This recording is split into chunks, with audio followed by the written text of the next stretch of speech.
Bonsoir à tous. Bonsoir à tous. C'est un grand moment d'émotion aujourd'hui, pour deux raisons.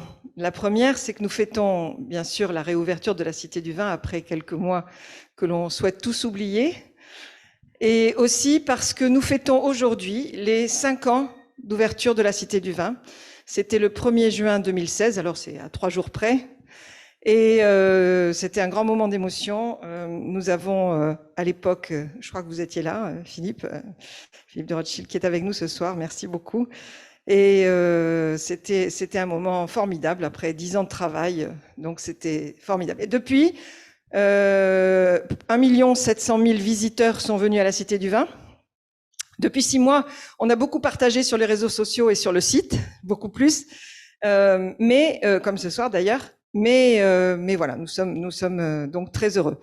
Et nous avons, pour cet anniversaire, un privilège tout particulier, c'est de recevoir ce soir Carole Bouquet, que nous attendons avec impatience. Donc je vais très vite passer la parole à Mélanie pour présenter la soirée. Je voulais juste vous dire que nous sommes pas très nombreux en raison des normes Covid, mais par contre, il y a plus de 500 personnes qui sont sur Zoom en même temps que nous. Et on les salue tous. Voilà, bonne soirée. Bonsoir, oui. Bonsoir à toutes et à tous. Merci d'être venus. Merci d'avoir accepté ce premier rendez-vous. Donc, on est très heureux de vous accueillir, d'autant plus qu'effectivement, on reçoit une grande dame du cinéma et du vin ce soir. Donc voilà, on est ravis. Alors, le grand entretien sera mené par Jérôme Baudouin, qui est rédacteur en chef à la Revue du Vin de France. Donc, la rencontre va se dérouler en 2 temps. Il y aura un premier temps d'échange de rencontres pendant 1 heure et à l'issue de laquelle vous pourrez poser des questions. Alors, nous sommes aussi en direct sur Zoom, sur la plateforme Zoom. Donc, la conférence est accessible en ligne, comme tous nos événements en juin seront accessibles en ligne. Donc, je salue les gens qui sont depuis chez eux. Vous aurez aussi la possibilité de poser des questions sur la plateforme Zoom, donc sur le chat de Zoom, dans la partie questions et réponses, à l'issue de la rencontre. Et je voulais aussi remercier notre mécène Keops Technologies pour son soutien et également noter que vous pourrez retrouver prochainement Carole Bouquet à l'affiche du film Les Fantasmes de David et Stéphane Funkinos, qui sera diffusé en avant-première nationale le samedi 7 août au Festival des Vendanges du 7e art à Pauillac, en présence d'une partie d'équipe du film. Et nous saluons d'ailleurs ce soir la présence de Jocelyne Aimé, la directrice du festival. Voilà, donc nous sommes ensemble pour 1h30 et je vous souhaite une bonne soirée, sachant qu'à l'issue de la rencontre, si vous avez de la chance, il y a quelques bouteilles de Pasito de Pantelleria, qui est donc le domaine de Carole Bouquet, et vous pourrez, la cave du Latitude 20 sera ouverte à l'issue pour acheter un flacon si vous avez la possibilité. Voilà, bonne soirée.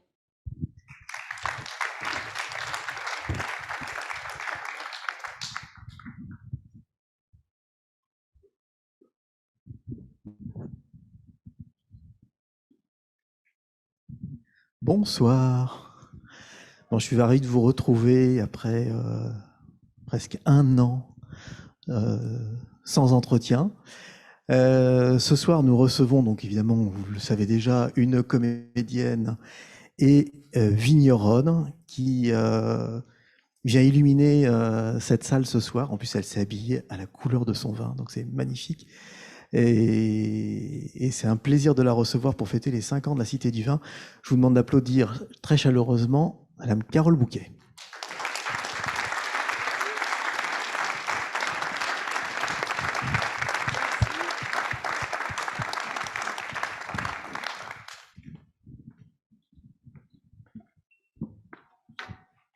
Ça va ?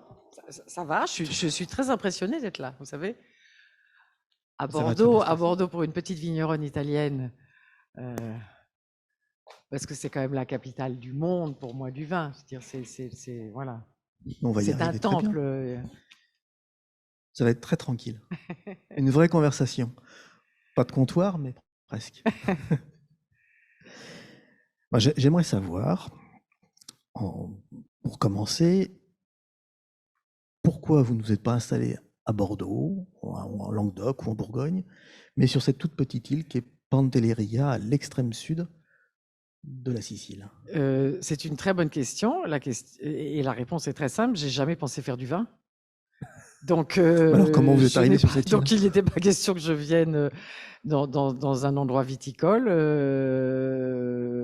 comme à Bordeaux ou en Bourgogne. Et Dieu sait si j'aime les boire. Mais je suis vraiment une enfant des villes, moi, parisienne, et j'avais pas de maison de famille non plus d'ailleurs. Donc, je suis allée mettre mes racines étrangement à 40 ans dans le sud de l'Italie, comme si je venais de là. Il se trouve que depuis que j'ai 20 ans, c'est un endroit qui me rassure énormément. Si par exemple je regarde le forum quand on est à Rome et que je grimpe toujours le Campido Olio et que je vois ça, c'est-à-dire ces siècles de culture qui sont les unes sur les autres, hein, les temples grecs qui sont transformés en églises et qui sont... je me dis que je viens de là. Comme ma famille est assez dispersée, que j'ai pas une histoire de famille très précise, je sais quand je regarde certains endroits d'Italie, je me dis, ou de Méditerranée, hein, je me dis, je sais que je viens de là. Voilà, ça me rassure. Et pourquoi cette île en particulier? Alors cette île, justement, parce que pendant des années, à la limite, en Italie, j'aurais pu acheter une maison imposante. J'ai une passion pour la Toscane que je connais très bien. Je connais bien l'Italie maintenant. Mais à ce moment-là, ça voulait dire acheter une villa. Et c'était prétentieux pour moi. J'avais envie d'être italienne à ma manière, de pouvoir revendiquer d'avoir cet amour pour l'Italie et donc de pouvoir dire que j'étais italienne. Et j'ai essayé de le faire de façon la plus modeste possible au départ. Et je suis arrivée sur cette île par hasard parce que j'avais rien organisé avec mes enfants pour l'été. Quelqu'un m'en avait parlé. Je me suis dit, mais donc une île italienne où ça a l'air tellement difficile d'arriver, donc il ne doit pas y avoir grand monde, ça doit être un rêve. Donc je suis allée d'abord regarder, puis après j'ai loué une maison. Et puis après des années, parce que j'ai loué une maison pendant des années, je prenais un chemin de la maison que je louais et je passais par toute une partie où il n'y a pas l'électricité, totalement sauvage, qui monte dans la montagne jusqu'à 800 mètres et qui redescend vers un lac où j'allais nager. Et j'avais vu à un moment donné sur une des collines dans la montagne une maison, c'est un carré, hein, là-bas c'est vraiment c'est 4 mètres sur 4 avec un toit rond pour recueillir la pluie à vendre, Vendesi. Donc j'avais été voir une amie architecte qui m'avait dit, ah ben non, tu touches pas à cet endroit, il n'y a pas l'eau, il n'y a pas l'électricité, de toute façon il n'y a pas l'eau à Pantellerie, hein, ça vient par camion, il n'y a pas l'électricité, non, puis c'est en plein parc, maintenant c'est devenu parc national, mais là c'était de toute façon zone protégée, on ne pourra rien faire. Bon, je ne l'ai pas fait. L'année d'après, sans lui dire, je suis quand même allée acheter mon petit bout de terre, donc c'était 1 hectare avec ma toute petite maison. Et tous mes amis italiens se moquaient de moi en me disant, parce que chaque fois je disais, je marche sur ma terre, je marche sur ma terre. Et c'est comme ça que commence le début de l'aventure. Et alors, d'où vient l'idée de faire du vin? Alors, parce que au départ, alors tous mes amis me disent, mais enfin Carole, c'est quand même, tu achètes de la terre de plus en plus, parce que maintenant j'ai 25 hectares, non pas de vignes, j'en ai 6 ou 7, hein, disons 7 de vignes, parce qu'il y a des vignes qui ont 100 ans, il y a des vignes très vieilles, il y en a d'autres que j'ai dû replanter il y a 20 ans, et tu achètes des vignes. Je dis non, j'ai pas fait, donc tu allais faire du vin. Je fais non, j'ai acheté pour la beauté de cette terre qui effectivement est en train de se perdre. D'ailleurs, 80% des vignobles sont en train d'être abandonnés parce que la forêt gagne et que c'est un travail tellement difficile à faire. C'est vraiment héroïque parce que c'est rempli de pierres volcaniques. On peut pas mécaniser. On peut. Alors c'est très à la mode aujourd'hui, mais ça c'était pour des raisons d'économie de l'île. Il y a un olivier, il y a un caprier, il y a un arbre fruitier, il y a un pied de vigne. C'est en gobelet, c'est enfoui complètement. Donc c'est un travail dans la terre volcanique. Enfin, oui, vraiment. Donc comme j'ai acheté après, c'est un jeu où on fait à peu près tout ça. Pantellerie, il y a une toute petite maison à côté à vendre, et puis après vous achetez un tout petit terrain parce qu'il y a un énorme figuier magnifique qui vous vend d'ailleurs une fortune. Le figuier, je vais faire remarquer chez le notaire, je lui dis non, le figuier par rapport au reste, bonjour. Hein. Il était très vexé. Il m'a dit mais je dis il n'y a pas de quoi être vexé, mais c'est vrai, c'est-à-dire le passage, parce que j'avais besoin de ce figuier pour passer dans une autre maison, parce que sinon pareil, c'est tout en indivision. J'ai des maisons qui appartenaient. J'ai acheté pour rien. Maintenant, c'est 25 hectares. J'ai acheté à 70 personnes. Hein, donc, Ah oui. c'est des négociations qui durent très, très, très longtemps parce que vous avez un bout de maison qui appartient à un autre, mais il a accès à la citerne. Donc, de toute façon, vous êtes bloqué pendant des années. Il sait qu'il n'y a que vous qui pouvez l'acheter. Donc, ça dure des années de négociations où je ne gagne pas, si je puis dire. Mais enfin, j'étais arrivé jusqu'à maintenant à des choses à peu près raisonnables. Pas sur les travaux, parce que les travaux, vous êtes sur une île, donc ça c'est complètement fou. Mais alors, donc, j'ai remis petit à petit les 7 derniers hectares, je les ai achetés il y a 3 ans et il me les a vendus comme s'il y avait des vignes. Je dis non, il n'y a plus de vignes au moins depuis 100 ans. C'est de la garrigue maintenant. Là, je peux plus même pas essayer le début du commencement. Il faudrait les déboiser, replanter. Donc, bon, conversation. Mais j'avais donc assez vite, effectivement, ces 7 hectares de vignes. Et d'oliviers, j'en ai 300 que j'ai remis en état. Les oliviers à Pantelleria sont comme des énormes bonsaïs à cette hauteur-là et qui vont, c'est tout terrassé hein, en pierre noire volcanique et ça va de terrasse en terrasse. Quelquefois, ça prend 3 terrasses ou 4 parce qu'il ne faut pas que le vent, Pantelleria veut dire île du vent, il ne faut pas que le vent brûle les olives. Donc, on est toujours à ce niveau-là du sol et les miens étaient très hauts, donc on a refait un travail en les prenant avec des cordes et des pierres et les retailler.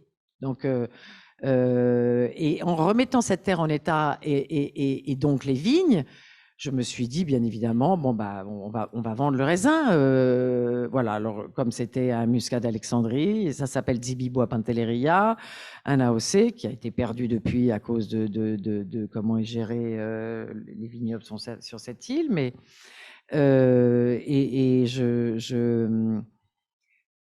l'année d'après, je me suis dit tiens, je préférais quand même une petite production de vin pour moi et je suis allée faire chez quelqu'un. Et quand j'ai goûté le vin, je ne l'ai pas aimé. Donc, votre vin. Vous n'avez pas aimé votre vin? Ça devait être mon vin, mais je n'ai pas aimé ce que je buvais. Donc, j'ai dit que je voulais aller chercher un œnologue, et à l'époque, il y en avait 2 en Italie, comme j'aime bien boire, qui me fascinait, celui qui faisait le Sassicaia, et un autre qui s'appelait Donato Lanati. J'ai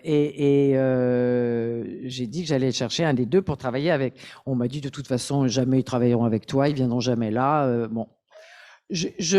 À l'époque, moi, il n'y a pas les portables, enfin, il y en a déjà, mais je ne sais pas faire. Donc, je cherche, moi encore, il y avait encore les bottins. Hein. Donc, je cherche avec des bottins comment joindre Donato Lanati.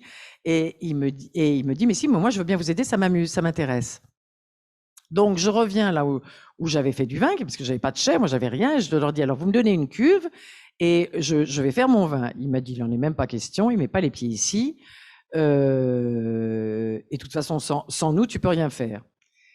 Il ne faut pas dire ça à une femme, même d'un certain âge. Même si c'était il y a 20 ans, j'ai l'impression que j'étais dans une cour d'école. Moi, il y avait des garçons qui m'avaient dit que je ne pouvais pas jouer avec eux. Donc, j'ai dit, écoutez, je ne sais pas, mais je vais apprendre.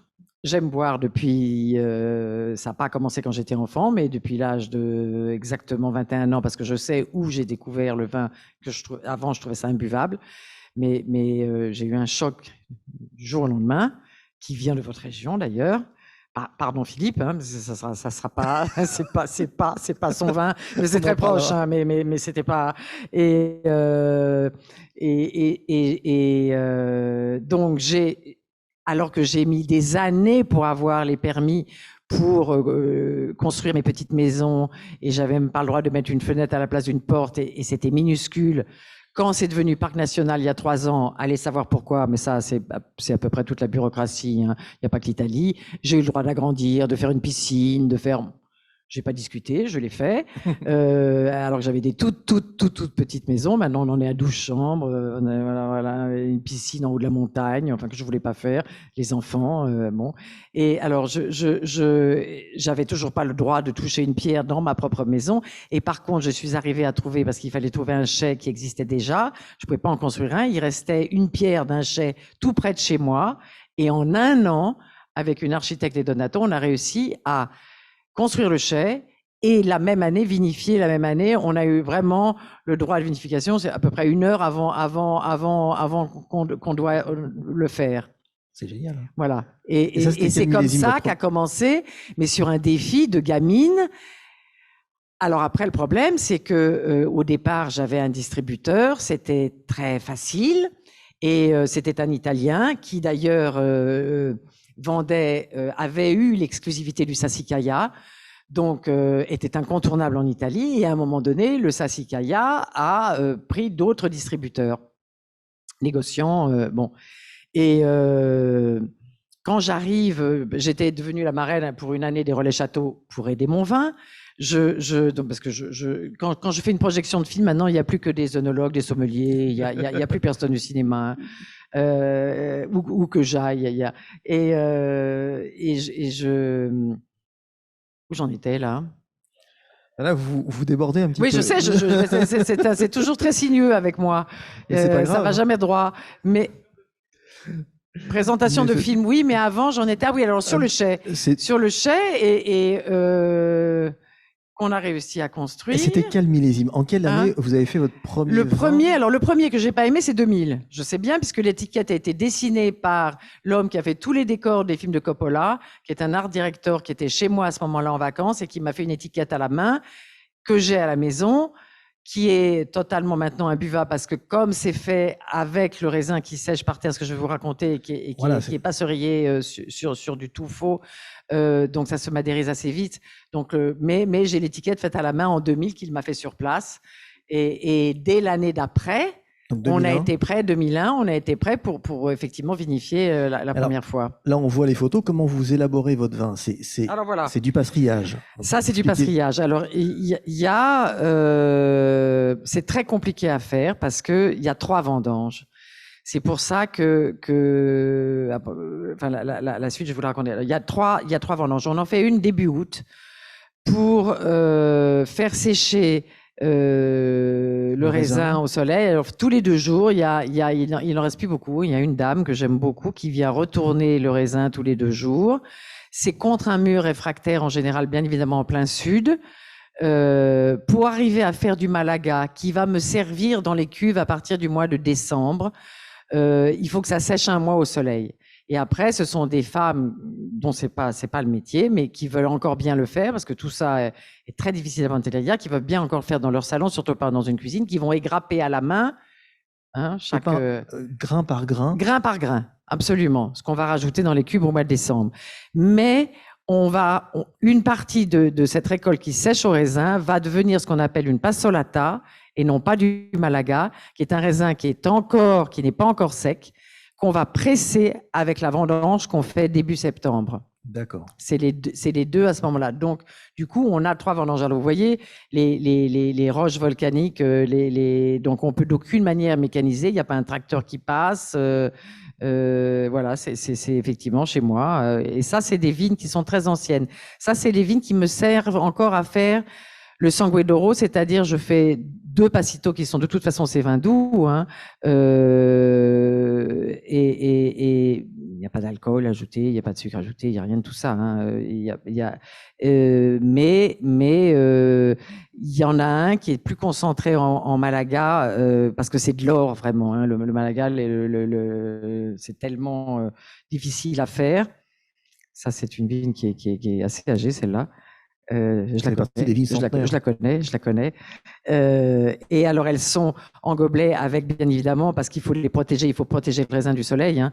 Donc, tout est fait pour les protéger, voilà, garder l'humidité. Absolument, parce qu'il ne faut pas que le soleil tape directement dessus. Il fait jamais très chaud à Pantelleria, hein, parce que l'île du vent veut dire que on arrive à 28-30, mais on monte pas. S'il y a un jour à 40 degrés, c'est très très rare. La température moyenne l'été, c'est 28 degrés. Bien évidemment, pas contre ces murs réfractaires. C'est pour ça qu'on trouve plus personne pour faire ce travail de tourner le raisin tous les 2 jours, parce qu'il y a plus personne qui veut le faire. Mais il y a plus, là, j'ai une chance, il y a un jeune homme qui est là, qui fait la récolte. Et j'ai la chance d'avoir, parce que j'ai commencé j'ai acheté le premier hectare à un monsieur qui s'occupait encore, il avait donc lui un hectare de vigne, il s'en occupait, mais il était devenu pêcheur, et avant d'être pêcheur, il était parti, comme tous les Italiens, de Pantelleria, il était parti ou dans le nord de l'Italie ou en Allemagne pour travailler dans des usines.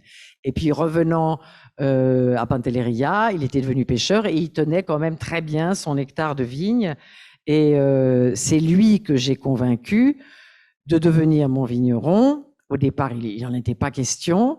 Je l'ai emmené dans le Piémont chez Donato Lanati, qui lui a dit, écoute, tu connais ta terre, puisque tu la travailles depuis que tu es enfant, mieux que moi. Moi, je me fais les analyses. Toi, tu t'occupes de ta terre. Tu en sais plus que moi sur cette terre. Et par chance, parce qu'aucun jeune ne veut s'occuper de ça, ils sont tous devenus maçons et les terres se perdent.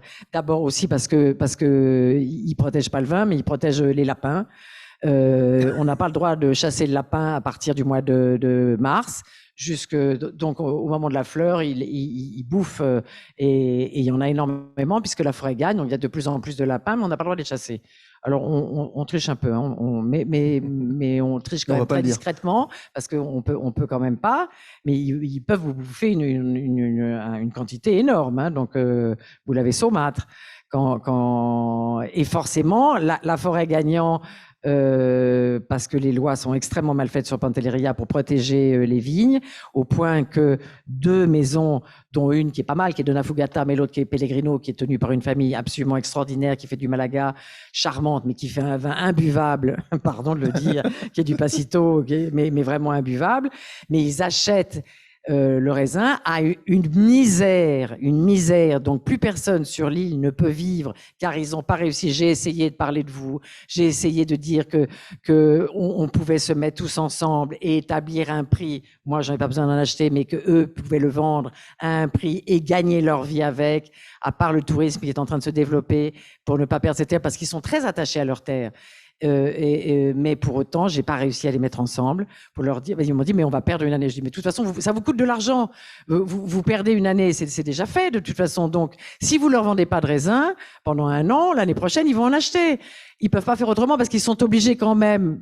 Parce qu'ils ont gagné, ils ont eu le droit il y a 2 ans de porter les raisins en Sicile. Voilà ce que fait que les vignerons sont pas mis ensemble à Pantelleria, c'est qu'ils ont perdu l'AOC. Donc mais j'ai pas réussi à les mettre ensemble. Hein, et je leur ai expliqué pourtant que en se mettant ensemble, on pouvait établir un prix et qu'ils pourraient en vivre. Et j'ai cité l'exemple de cette région, mais il n'y a rien eu à faire. Hein, en citant des exemples merveilleux de grands vins qui ne se font pas seulement avec leur territoire et qui fonctionnent avec tant de vignerons, avec bien sûr avec un contrôle de la qualité, mais qui se sont mis d'accord sur les prix où ils achètent le raisin. Eh oui. Voilà. Mais vous êtes plus vigneronne que vigneronne, en fait. C'est-à-dire que c'est une lutte, parce que c'est vrai que de faire un vin doux est une folie aujourd'hui. Donc, je suis en train d'essayer maintenant, parce que j'ai remis cette terre en vie et c'est chez moi. Donc, je veux que mes enfants puissent continuer, mais moi, je suis derrière tout le temps parce que je peux le faire et que je me sers. J'ai pas de publicité à payer parce que chaque fois que je travaille, maintenant, théâtre, au cinéma, je ne parle que de vin, hein, donc ça fait la publicité. Mais eux, ça sera pas le cas parce qu'il y en a un qui est producteur, donc il fera pas tout ce travail. Et donc, j'essaye de faire un vin blanc sec avec le même cépage, qui est donc le Dibibo, le Muscat d'Alexandrie. On est arrivé cette année à faire un vin que j'aime beaucoup, mais qui est un peu fort en degrés quand même, hein. Même si le taux d'acidité est quand même un petit peu fort, donc il faut qu'on réessaye l'année prochaine. C'est pas plus mal, ça me donne un an encore après de penser à investir dans un autre chai. Et là, pour le coup, vous avez des rendements qui seront supérieurs et vous pourrez exactement en vivre. Exactement, parce que là, on fait même pas une bouteille, bien évidemment, par pied de vigne. Par pied de vigne, oui. Non, on fait une demi-bouteille là. Hein. De 50 centilitres, en plus de les bouteilles de Passito, c'est 50 centilitres. Donc, mais un pied de vie fait une demi-bouteille. C'est des rendements encore plus faibles qu'Yquem. C'est des rendements encore plus faibles qu'Yquem, mais parce qu'il n'y a aucune manière de mécaniser, c'est dans le sol, c'est donc voilà, c'est vraiment ceux qui travaillent cette terre. Et oui, c'est ce que je disais, j'ai eu la chance. Mon vigneron maintenant, il a soi-disant arrêté, mais il y est quand même tous les jours. Mais il y a son petit-fils depuis l'âge de 5 ans qui le suit dans les vignes. Et par chance, il n'a pas voulu ni devenir maçon, ni partir de l'île, ni rien. Et c'est lui qui maintenant s'occupe du chai, de la terre. Et or, il a 28 génial. ans. Ah oui, j'ai eu une chance folle. Parce que je pouvais trouver personne. Hein. J'aurais été obligé de faire venir quelqu'un de l'extérieur. Or, quelqu'un de l'extérieur ne peut pas connaître cette terre comme ils la connaissent. C'est pas possible. Et du coup, avec votre expérience, comment regardez-vous le monde viticole? Pas seulement à Pantelleria, mais ailleurs, parce que vous avez justement un regard aiguisé sur les coûts de production, sur le... Ah, Comment je vous suis voyez totalement admirative. Hein. Totalement admirative.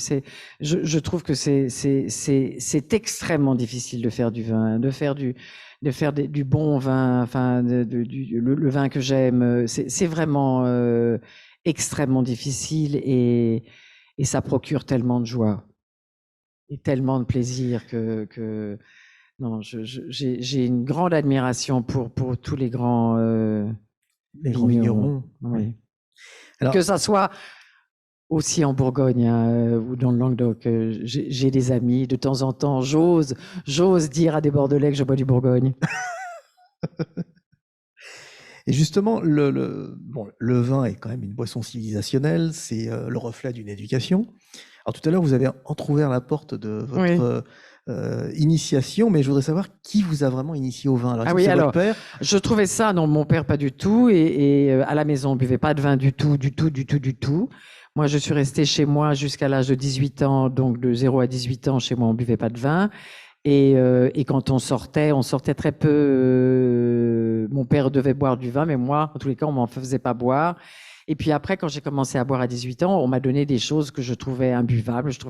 Vraiment, j'ai habité New York après pendant 1 an, donc je suppose que les vins qu'on me donnait étaient des vins. Il faut remonter, j'ai 63 ans, hein, donc il faut remonter il y a longtemps.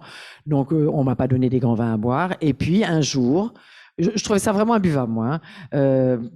Un jour, ça se passe à l'Ami Louis à Paris. C'est le père de mon fils aîné. Et il y a une bouteille de Haut-Brion qui arrive. Et alors là, je me suis dit, mais alors moi, j'ai jamais bu de vin avant. Enfin, c'était pas du vin que j'ai bu, je sais pas ce que j'ai bu, et ça a été en quelques secondes, hein. À peine, voilà, pris une gorgée que j'ai changé la vie. Et que j'ai commencé, j'avais à ce moment-là 22 ans. J'ai commencé à poser des questions chaque fois que j'allais dans un restaurant à tous les sommeliers que je rencontrais, au point que quand je suis allée, à un moment donné, le Passito, je le vendais, le Sangue d'Oro, je le vendais aussi bien. Mais ça n'a pas d'intérêt pour moi parce que c'est des frais énormes et que j'ai pas besoin de ce marché-là parce que j'en fais entre 10 000 ou 12 000 bouteilles. Donc, vous voyez, donc, de toute façon, je peux vendre tout en France, entre la Suisse et la Belgique. Donc, mais je suis allée à New York, je suis allée à Singapour, enfin, je suis allée partout dans le monde et on le vendait. Mais après, par contre, ça demande une organisation que je peux pas me permettre. Et pareil, j'allais parce qu'il y avait des festivals de cinéma, que j'étais président du festival Unifrance et donc, on organisait ça ensemble. Mais par exemple, quand j'arrive la première fois à New York, j'arrive dans un restaurant étoilé qui est l'un des plus grand restaurant de New York, et le sommelier que je rencontre, qui s'appelle Aldo Son, qui avait gagné à ce moment-là, il y a 15 ans, meilleur sommelier du monde, me dit, donc je commence mon histoire en disant que j'aime boire, nanana, nanana, nanana, il me dit, je sais. Bah, il me dit, je suis autrichien.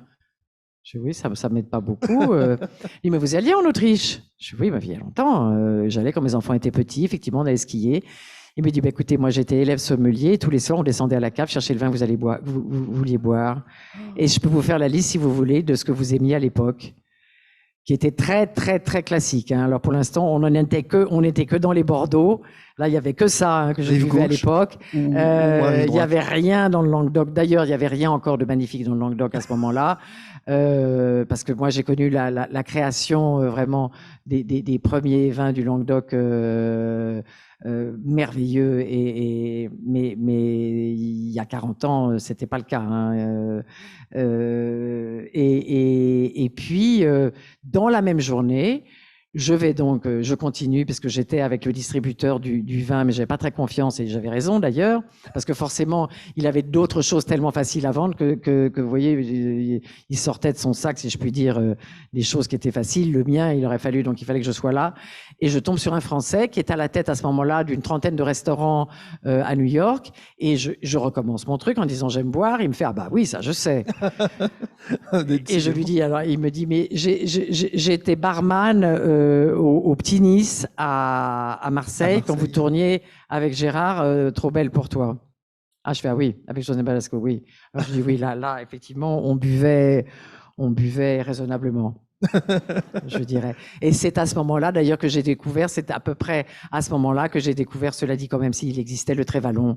Et après, les premières, vraiment, les grandes premières de la Grange des Pères, je sais qu'ils viennent disparaître, mais j'ai été la première, et c'est pour ça que pour le mariage d'un de mes fils, par exemple, j'ai eu suffisamment de bouteilles de blanc qu'il ne donne pas, mais qu'il m'a donné, et à un moment donné, j'en voulais un peu plus, il m'a dit non, pas du tout, ils auront trop bu, ils sauront pas ce qu'ils boivent, je vous en donne pas plus, car ça suffit comme ça. Mais j'avais été l'une des premières à aller chez lui. Il y avait ses parents.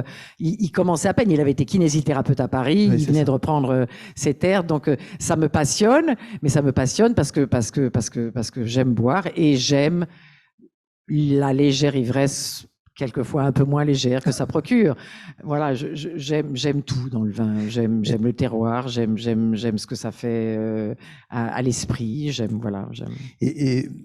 Bon, vous avez côtoyé Gérard Depardieu, qui est un grand amateur de vin. Grand. Et ce qui vous a fait découvrir des... Non, mais grand, vraiment. C'est-à-dire, alors, par contre, je suis pas tout à fait d'accord avec sur sa production. Et là, je me ferais insulter. Hein. S'il était là, il me dirait, parce qu'il connaît très, très bien le vin. Et il aime ça, mais de façon passionnée. Alors, l'histoire du Château Tigné, ça s'est fait avec Carmé. Donc, ils font ce qu'ils appellent un vin de soif. C'est pas mon truc, les vins de soif, hein, ce qu'ils appellent les vins de soif. C'est vraiment, mais bon, ça revient à la mode d'ailleurs. J'entends ça tout le temps en ce moment. Bon, c'est pas forcément ce que je préfère, mais bon. Mais toute l'histoire avec Carmé, on comprend le Château Tigné. Après, tout d'un coup, cette expansion qu'il y a eu après sur des terroirs magnifiques où je ne comprends pas pourquoi il ne produit pas des merveilles parce qu'il aime vraiment ça. Ça, c'est une énigme pour moi et il me répond pas. D'ailleurs, je lui pose la question, il me répond pas.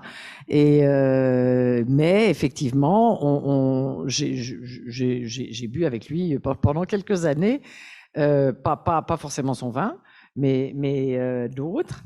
Et il avait une passion pour toutes les côtes rôties. Il avait une passion puis il adorait aller dans tous les vignobles possibles. Il adorait y aller. Il adorait passer du temps. C'est une vraie passion. Ah oui, c'est vraiment. C'est une vraie passion. Et alors par contre, il n'aime pas Pantelleria parce qu'il y fait trop chaud. Il n'a pas une passion pour la mer. Moi, oui, j'ai une passion pour la Méditerranée. J'aime Pantelleria. Alors, cela dit, on n'en est pas à une contradiction près. Il n'aime pas la chaleur. En ce moment, il passe son temps à Dubaï. Et il n'aime pas l'air conditionné. Donc, mais bon, ça, c'est pas grave. Ça fait partie de la merveille du personnage. Attendez, je vais vous servir. Allez-y. Bon.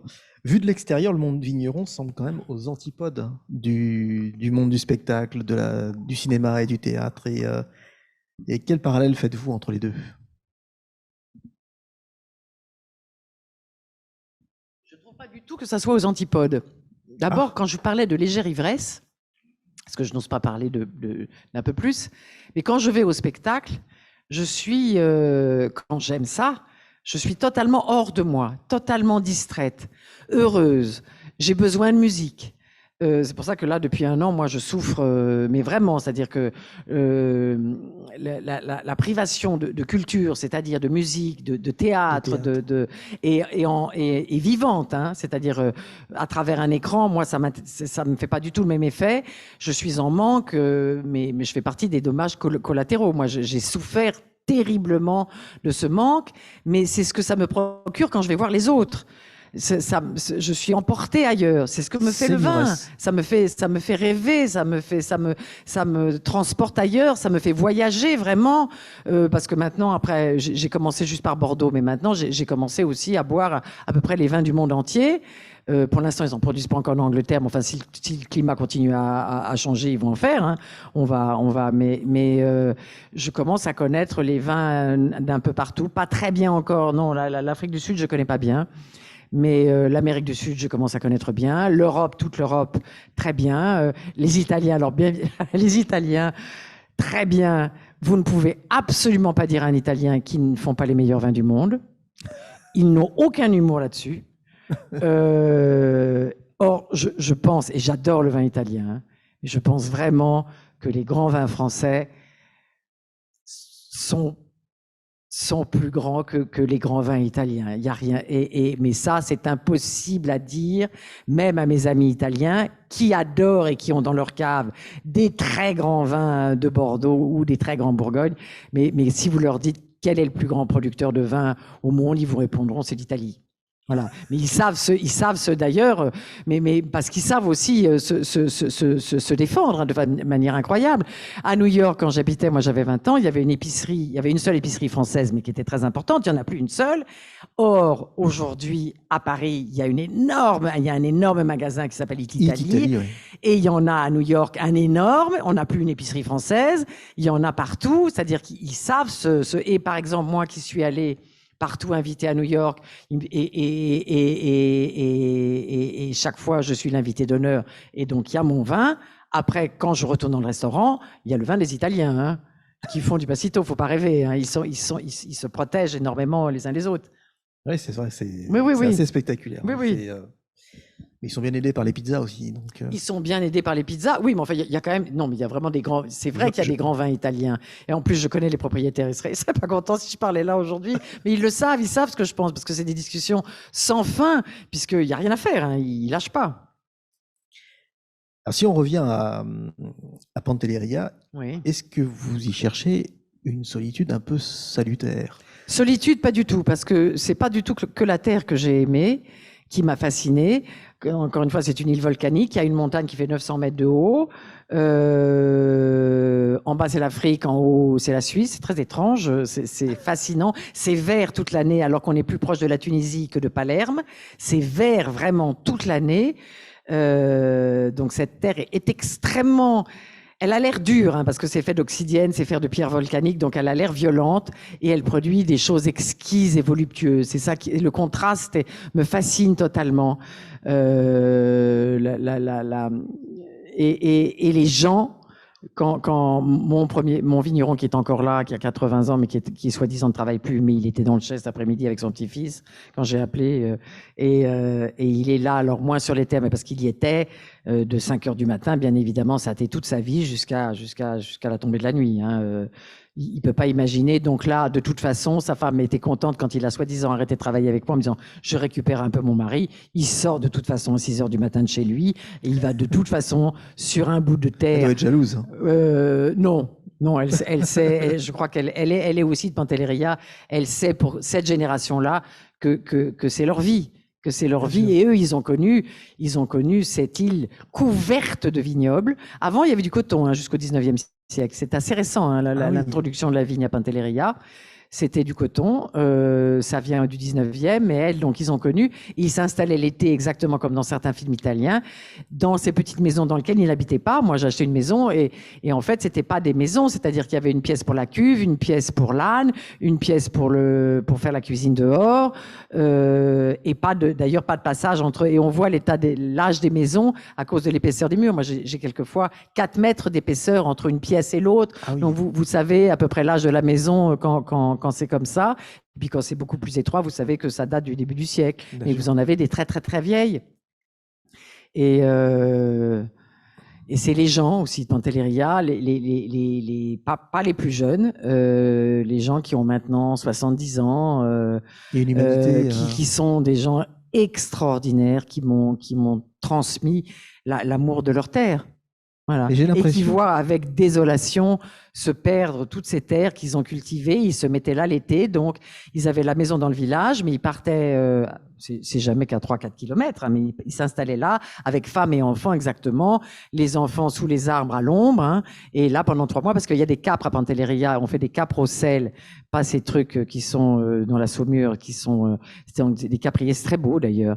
L'hiver, c'est très moche parce que ça ressemble à une pauvre petite, une grosse racine.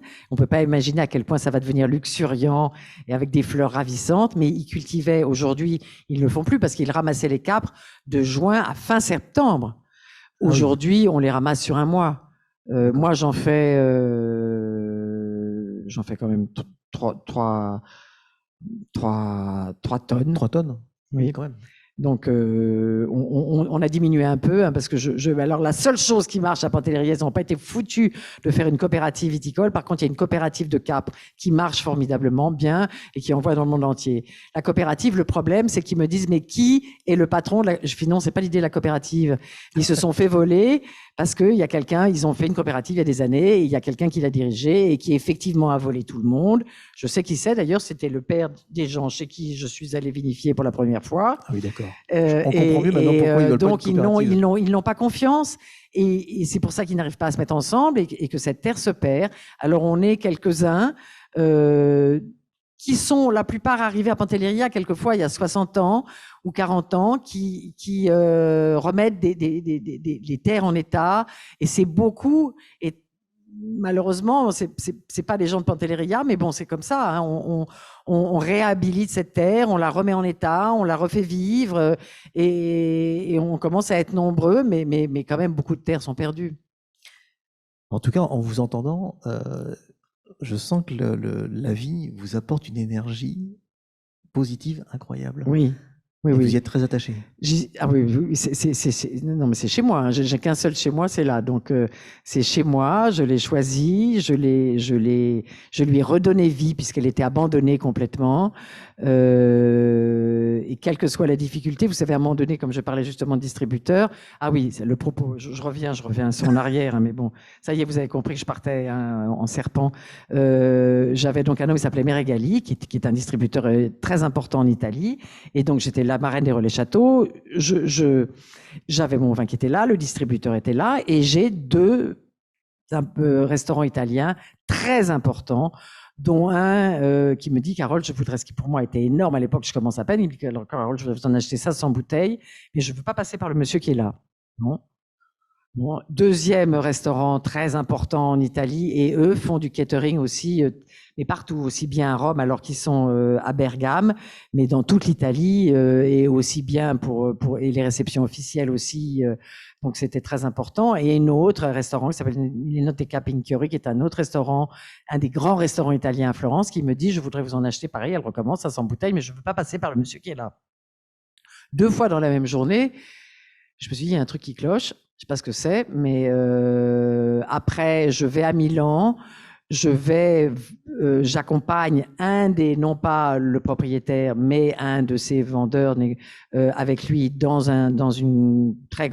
un très grand caviste, et je vois l'acheteur voit ma tête quand il voit le prix d'ailleurs auquel il vendait mon vin, moi sachant ce que je lui vendais. Donc déjà, je n'étais pas encore au courant, mais déjà, il a vu ma tête se transformer, et il en achète, et puis il me raccompagne, il garde le vendeur dans son bureau, il me raccompagne à l'ascenseur, et il me dit, je changerai de distributeur.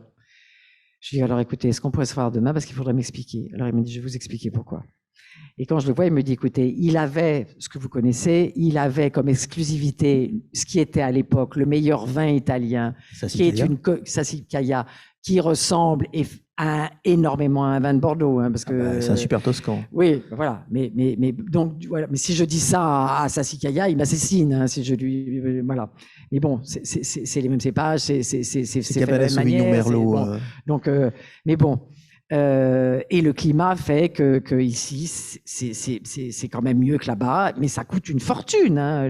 Les grands vins italiens coûtent aussi cher que les grands vins français, et donc il me dit, il avait le monopole sur le Sassicaia, il ne l'a plus, donc ils ont tous dû passer par lui pour mendier une caisse de Sassicaia, moyennant quoi il devait acheter ça et ça.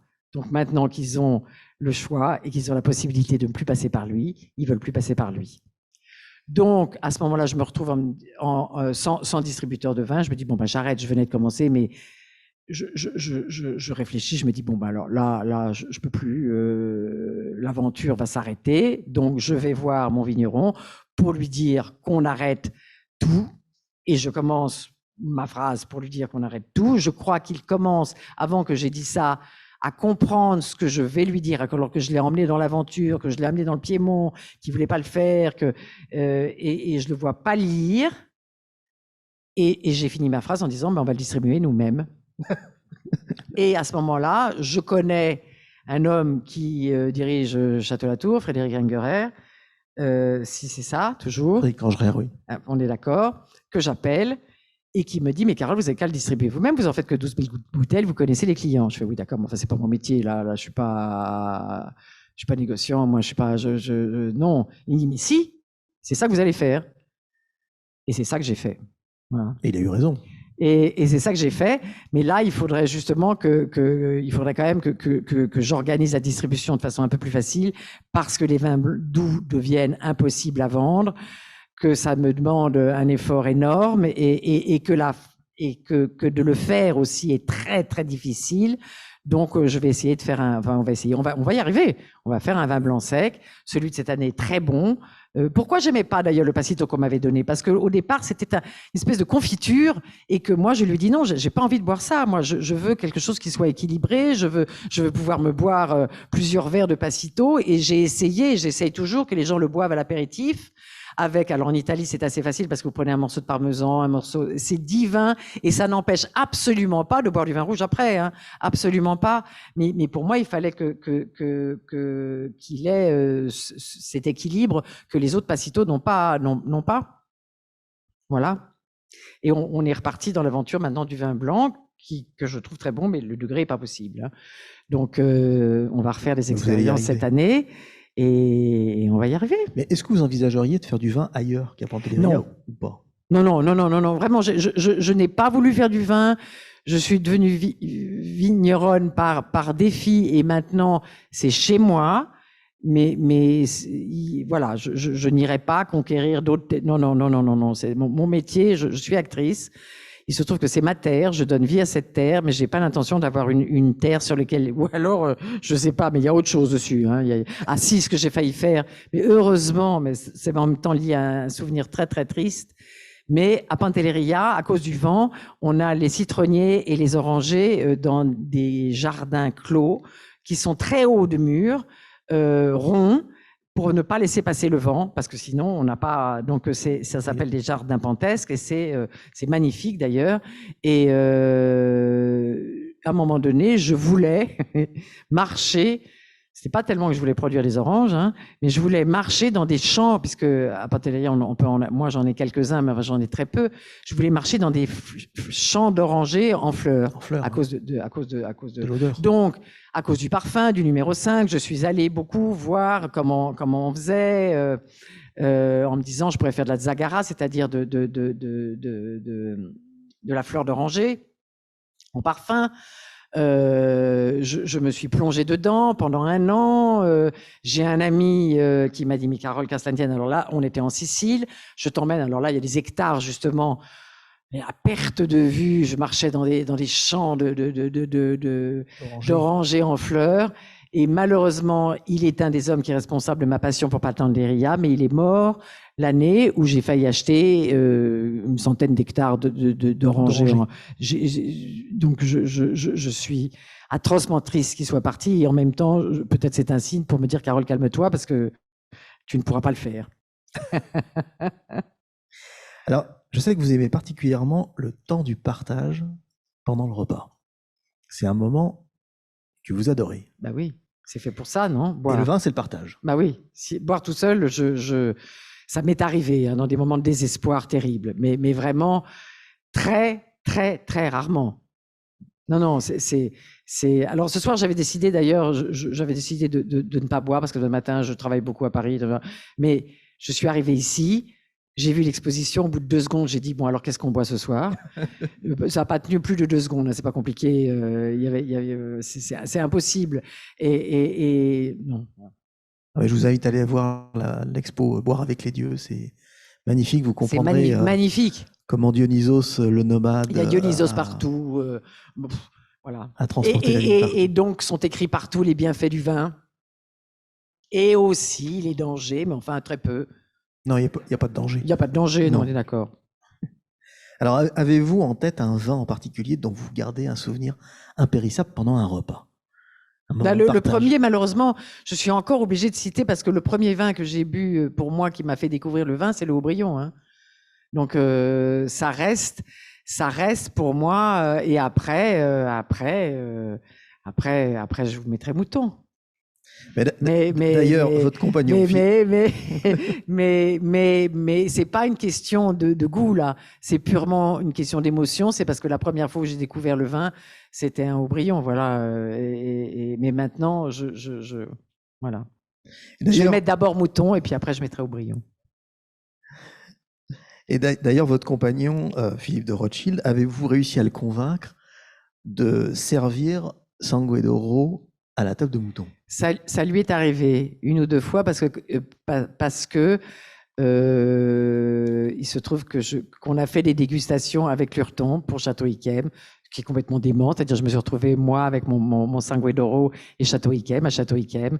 On avait fait tout un film, on a fait toute une dégustation. Et donc, comme il l'aime bien, et quand ils viennent entre ce qui est absolument extraordinaire, entre des propriétés, ceux qui s'occupent des propriétés et qui sont tous autour d'une table. Les 9. À Mouton, moi je suis fasciné. C'est-à-dire que il y a les plus grands vins du monde qui sont assis à table là. Je les regarde tous et ils se rendent pas compte, parce qu'ils se rendent pas compte autour de leur table quand ils sont là.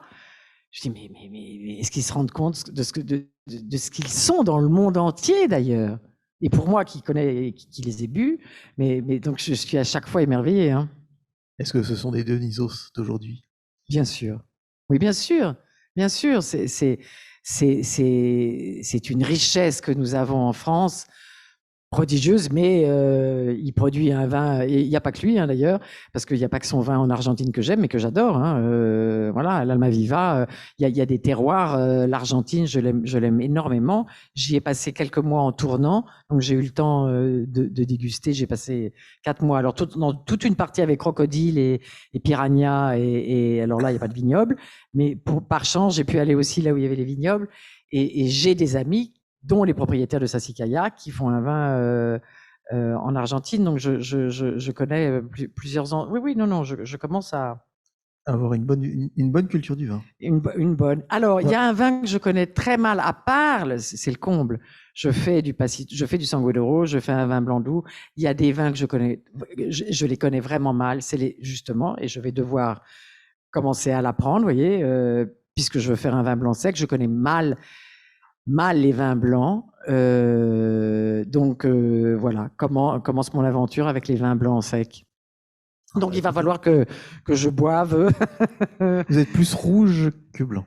Jusqu'à maintenant, mais puisque je vais faire du vin blanc sec, il va bien falloir que je déguste tout ce que. Et j'ai tellement d'amis qui aiment boire et qui boivent des vins blancs chaque fois en me disant tu ne sais pas ce que tu manques, tu ne sais pas ce que tu bois pas. Alors je goûte un peu, mais mais ça vient, il faut du temps, hein. Donc dans 10 ans, je pense que je serai au point sur le vin blanc sec à peu près partout. Avant de clôturer cet entretien, j'aimerais savoir comment s'annonce le millésime 2021 à Sangue d'Oro, parce que je suppose qu'il n'y a pas eu de gel. Alors il y a pas. Alors le problème était qu'on devait le faire que tous les 2 ans, nanana, et que c'est compliqué. Sauf que cette année, malheureusement, vous avez souffert énormément au moment de la fleur. Je sais, c'est un drame. Nous pas. Donc effectivement, c'est une année chez nous qui se passe très très bien, et on aura une très belle production de Sangue d'Oro. Oui. Bon, ben ça c'est magnifique. Ben, je vous remercie infiniment. Merci à vous, c'est un honneur d'être là pour moi.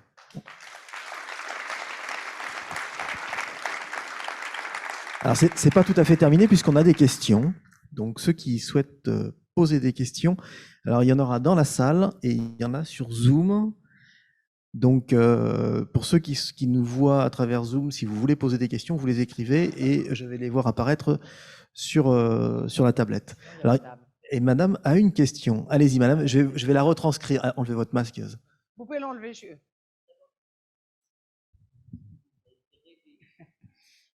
Tant mieux.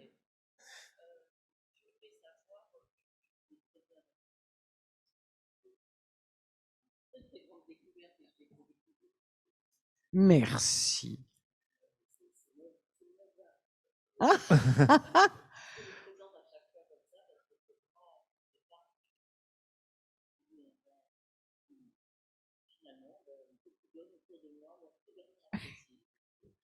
Comme quoi on peut s'entendre.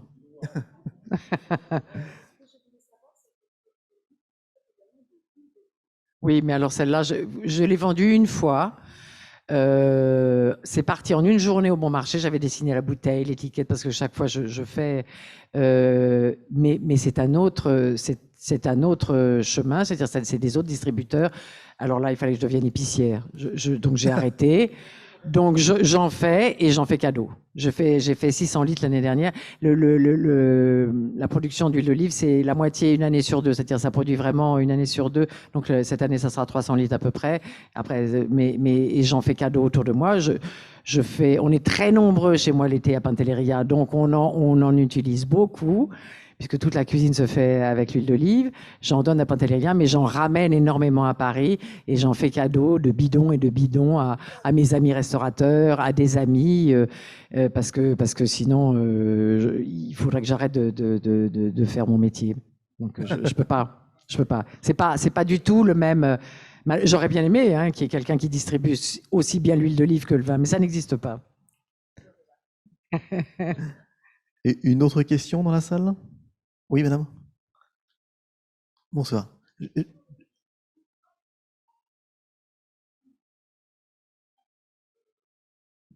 Et malheureusement pas. Attendez, Carole, je vais retranscrire parce que les gens sur Zoom ne peuvent pas entendre la question.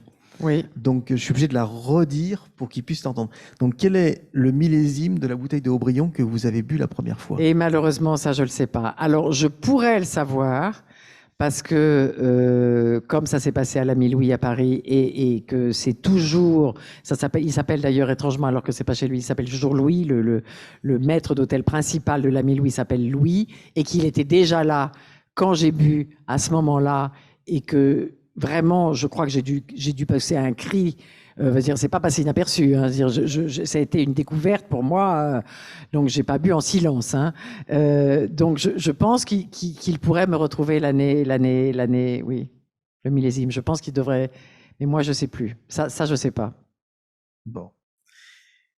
Est-ce qu'il y a d'autres questions? Mais comme c'était de toute façon il y a 40 ans, un peu plus. Et c'était forcément pas une année récente, donc on peut remonter. Ah, ça peut être un 61 qui était un millésime grandiose. Peut-être. C'est une belle année d'initiation, Haut-Brion 61. Est-ce qu'il y a d'autres questions? Vous savez que pardon, mais c'est pas pour lui rendre hommage. Qu'est-ce qu'on a bu pour l'anniversaire de ton père? Ah oui. Écoutez, on a bu je n'ai aucun intérêt à le dire, donc vraiment, on a bu un mouton pour l'anniversaire de son papa pour ses 90 ans, un mouton 1928, sublime. Voilà, alors là, vraiment, les très grands vins de Bordeaux. C'est incroyable. Se révèlent. Le problème, justement, du Passito, comme c'est fait, c'est pas fait avec du Botzaris, donc ça devient, ça se madérise très vite, malheureusement. C'est ça. Ouais. Non.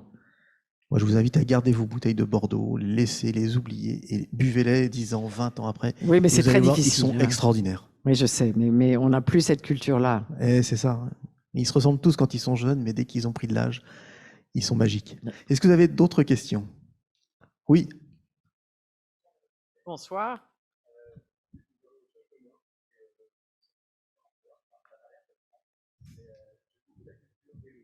Oui.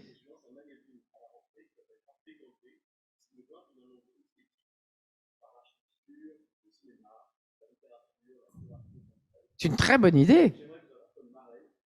Mais oui. Avec joie. Non, mais il n'y a pas de souci de ce côté-là. Avec Ben, je joie. vous souhaite bonne chance avec votre magazine. Oui, il faut être gonflé pour y aller en ce moment. Hein. Oui. Mais c'est bien, voilà, il a l'âge pour.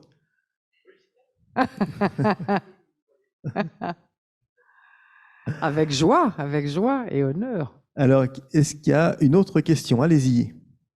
Il y a des choses à faire d'ailleurs magnifiques à propos de Oui, l'architecture justement et du vin depuis des années. Il y a des choses sublimes. Ah, et il y a- les étiquettes. On retourne là, excusez-moi, voilà, et les étiquettes. On a l'impression que qu'il y a des chais modernes aujourd'hui qui sortent de terre, mais il y a un des chais les plus audacieux qui a été fait au tout début du XXe siècle, c'est celui de Mouton. Parce que c'est une architecture très particulière où il n'y a pas de piliers, et je crois que c'est Eiffel qui avait fait, c'est une architecture de type Eiffel. C'est Cyclis. Bah, c'est pas très bizarre vu ce qu'aimait ton grand-père. Oui. Ah, Voyez? et c'est des années 30, c'est ça? 33, 29. Sans aucune colonne. Et si un jour vous avez l'occasion de voir ce chai, c'est absolument extraordinaire. C'est un rectangle parfait. Donc on n'a pas attendu les années 90 et 2000 pour faire des chais fantastiques à Bordeaux. Voilà. Et vous voyez, ça vient effectivement de son grand-père étant passionné, ayant écrit du théâtre et de la poésie et ayant eu un théâtre. Vous voyez, on a un lien direct là. Pardon, madame. Allez-y, madame.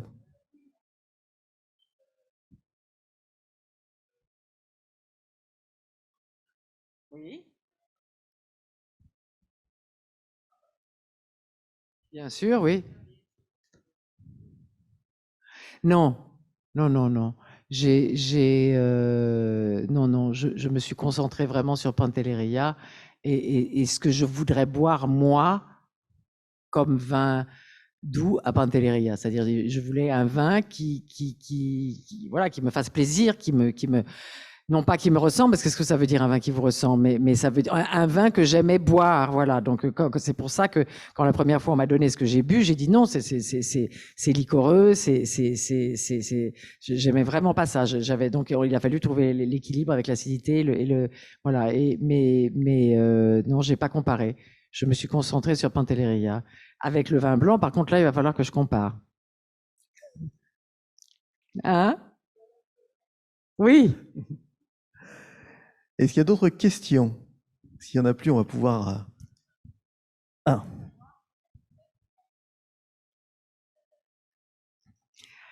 Il y a des moments où je suis un peu bousculée, mais ça m'a en même temps, grâce au cinéma et même au théâtre, comme il se trouve que si j'avais eu à payer, par exemple, de la publicité et de la communication, je n'aurais pas pu exister. Hein.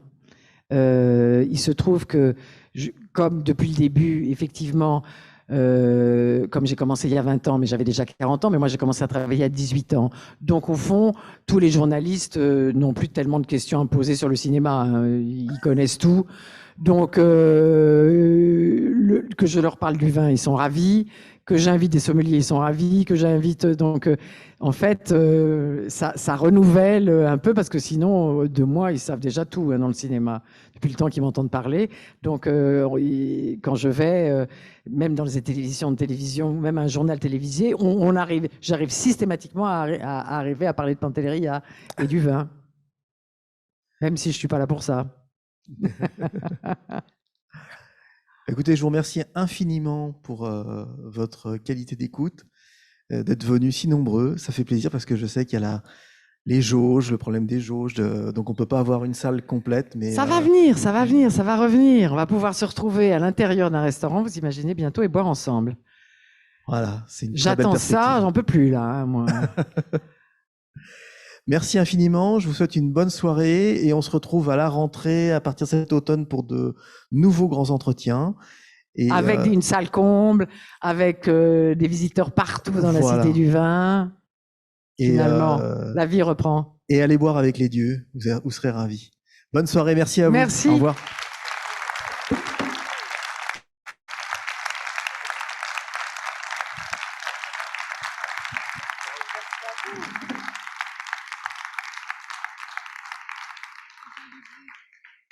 Bonjour.